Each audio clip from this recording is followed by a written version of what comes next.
এপিসোডটা বাধ্য হয়ে করতে হইল, কারণ শুনলাম ডাকসু এটা খুবই খারাপ কাজ করেছে। খোঁজ লাগাইলাম, দা সার্চ কি খারাপ কাজ করেছে। দেখলাম ডাকসুর সর্বমিত্র চাকমা খুবই খারাপ কাজ করছে। একজন বয়স্ক মানুষকে লাঠি দিয়ে পিটে দেখেছে, এটা কোনো কাম করিছে?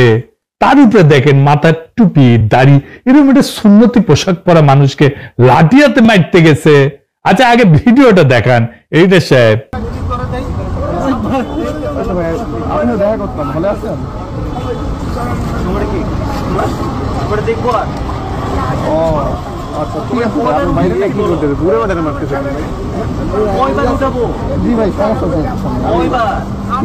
দেখেছেন কি খারাপ এই সর্বমিত্র।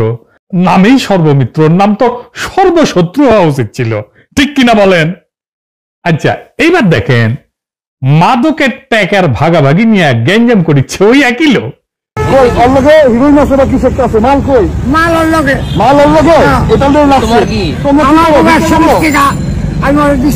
দুজনকে ভিক্ষা করো, মালের টাকা ভিক্ষা করে মালের টাকা লাগছে।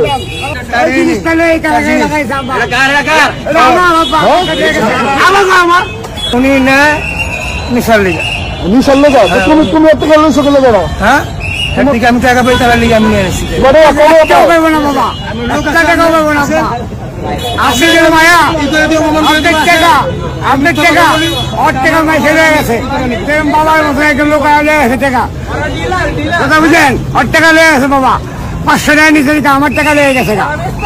না না, সে শুধু মাদকের ব্যবসা করে না, সে মাদক নেয়ও বটে, সে প্রতিদিন নেয়। দেখেন যে দৃশ্যটি দেখছেন, পাঞ্জাবি পায়জামা দাড়িওয়ালা টুপি পরা লোকটি যে ইনজেকশনটি নিচ্ছে, এটি হচ্ছে প্যাথরিন নামক একটি মাদক। উনি প্রকাশ্যে বিরোধী ঢাকা বিশ্ববিদ্যালয়ের শহীদ মিনার এলাকার মতো জায়গাটায় এই মাদকটা গ্রহণ করছে। আবার কইেন না ইনসুলিন নিতেছে, আরো ভিডিও আছে।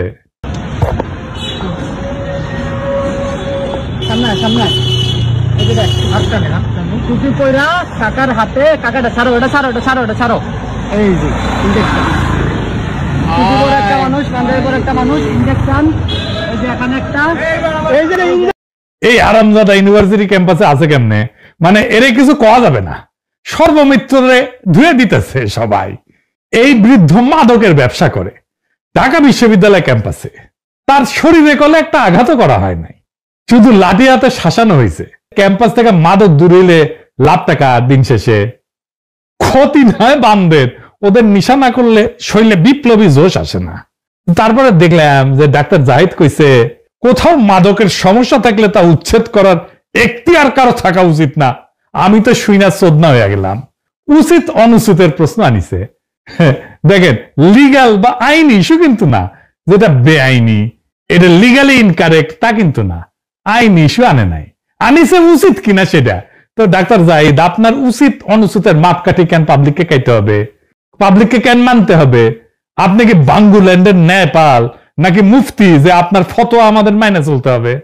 মাদক বাংলাদেশে একটা পলিটিক্যাল ইস্যু। হ্যাঁ political issue, extremely important political issue. ঠিক জায়গায় সর্বমিত্র ধরিছে, ডাকসু ধরিছে। মাদক কেন পলিটিক্যাল ইস্যু, আসেন সেটা নিয়ে আগে আলাপ করি। হাঙ্গারে বন্ধু দেশ আছে না, এটা হ্যাঁ খুবই বন্ধু।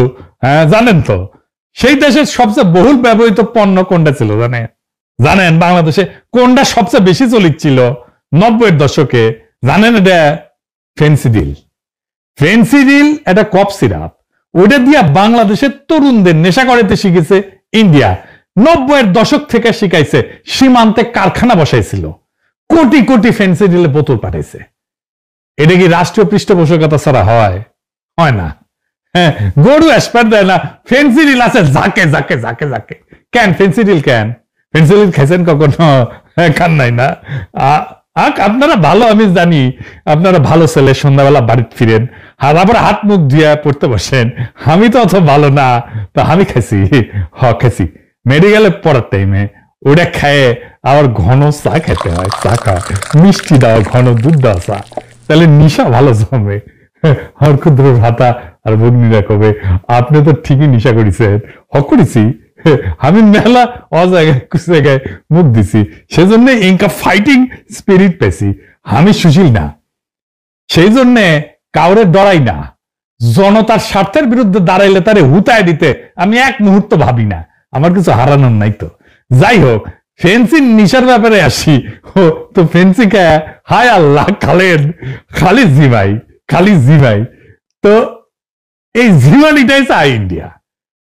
বাংলাদেশের তরুণ যুবক এমন একটা নিশা কইরা ঝিমাক, সে নিশা কম টাকায় যেন কিনতে পারে, তারপরে ধ্বংস হয়ে যাক। তারা যেন স্বপ্ন না দেখে, তারা যেন প্রতিবাদ না করে, তারা যেন দাসের জীবন মাইনা নেয়। এইভাবেই আফিম খাওয়াইয়া চাইনিজদের বুত কইরা রাখিছিল ব্রিটিশরা। চীনের আফিম আসক্তির ঘটনা জানেন না? আসেন এটা এবার শুনেন।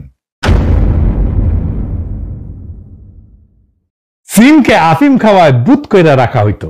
এটা শুধু একটা ঐতিহাসিক ঘটনা না, বরং বিশ্ব রাজনীতির সবচেয়ে গুরুত্বপূর্ণ ভূ রাজনৈতিক ষড়যন্ত্রগুলোর একটা। সেই একই ষড়যন্ত্র করেছে বাংলাদেশে ইন্ডিয়া, ফেন্সিডিল দিয়া। 18 এবং 19 শতকে ব্রিটিশরা ইন্ডিয়া থেকে আফিম চীনে পাচার করত।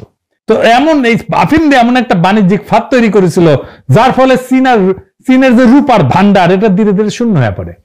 আগে চীনেরা ব্রিটেনকে চা, সিল্ক, পোর্সেলিন বিক্রি করত, এর বিনিময়ে রূপা পাইতো, অর্থাৎ রূপা চীনে ঢুকতো। কিন্তু ব্রিটিশরা যখন ভারতীয় আফিম চীনে বিক্রি শুরু করলো, তখন বিপরীত প্রবাহ তৈরি হলো। চীনারা আফিম কেনার জন্য তাদের রূপার মুদ্রা বিদেশে পাঠাইতে থাকে।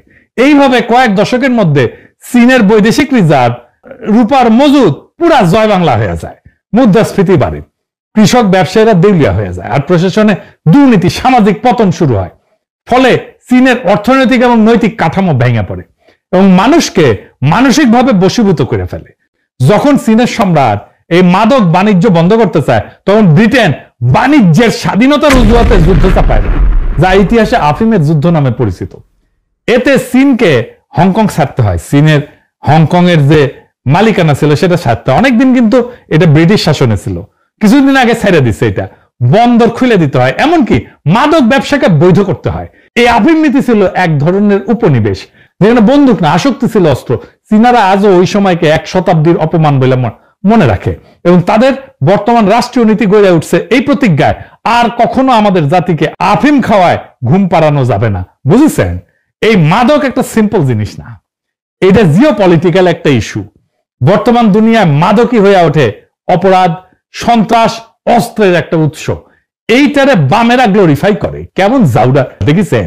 এই মাদকের ব্যবসার আস্তানা উৎখাত করা এক দেশপ্রেমিক বৈপ্লবিক কর্তব্য। এখন প্রশ্ন হইতেছে, এইভাবে সর্বমিত্ররা আস্তানা মাদকের ভাঙতে পারে কিনা? ডাক্তার জায়েদ যে কইছে না, কোথাও মাদকের আস্তানা থাকলে তা উচ্ছেদ করার এখতিয়ার কারো থাকা উচিত না। এইটা আপাতভাবে আইনের শাসন রক্ষার যুক্তি মনে হইলেও বাস্তবে এটা একটা বিপজ্জনক সামাজিক নিষ্ক্রিয়তাকে উৎসাহ দেওয়া হয়। মাদক কিন্তু কোনো ব্যক্তিগত অপরাধ না, এটা এক ধরনের সামাজিক সংক্রমণ। যেখানে একটা এলাকায় মাদকের আস্তানা তৈরি হয়, সেখানে অল্প সময় স্কুল পড়ুয়া থেকে শুরু করে রিক্সা চালক সবাই জড়ায় পড়ে। তাই মাদকের প্রতিরোধ শুধু পুলিশের কাজ না,